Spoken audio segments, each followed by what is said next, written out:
This show keeps getting better and better, and the person who we thought was responsible for everything is no longer alive. Let's break down episode 4 of Paradise on Hulu with full spoilers. Episode 3 left us off feeling like Billy was the one responsible for everything, that he was the guy we were looking for, that X would have to go up against and responsible for the death of the president. And while he did have a very dark past and things that he was not proud of, and that he was a very dangerous man, by the words of President Bradford, he was not the one responsible. And the only reason why President Bradford had him on his watch list and was saying to Xavier to watch out for him because he is dangerous is because Sinatra put Billy up to killing the scientist who went up top to the surface to decide whether or not it is actually inhabitable to live. Yes, we had learned that just a few months after the 25,000 people ended up in the mountain living in this community, that President Bradford, essentially by the word of Xavier Collins, put together a mission of 4 scientists who were going to go up top on the surface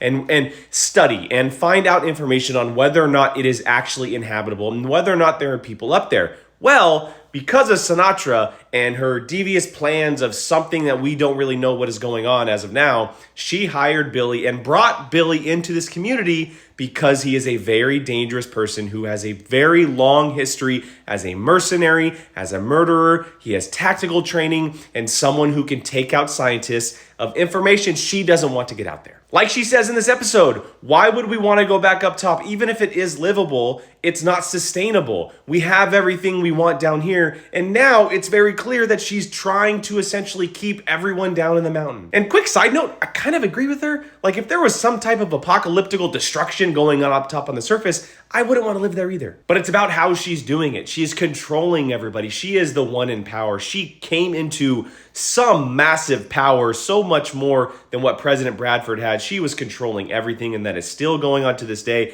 And now Xavier Collins has to go after her. He is going to find out about the death of Billy. In the next episode, we learn that Jane is working for Sinatra. She is the one responsible for killing Billy. Everything is being blown up right now. This show is absolutely nuts. I don't know how much more we're going to learn, like what other things are going to be unveiled, like the scientists going up on the surface. But right now, it very much seems like Xavier Collins is going to have to unravel this giant conspiracy plot that has to do with Sinatra and Jane, the death of President Bradford, now the death of Billy, and probably a lot of other things that have happened over the few years that they have been there. I want to hear from you guys. What were your thoughts on episode 4 of Paradise on Hulu? And make sure you're coming back next week as I'll be reviewing episode 5 when it drops.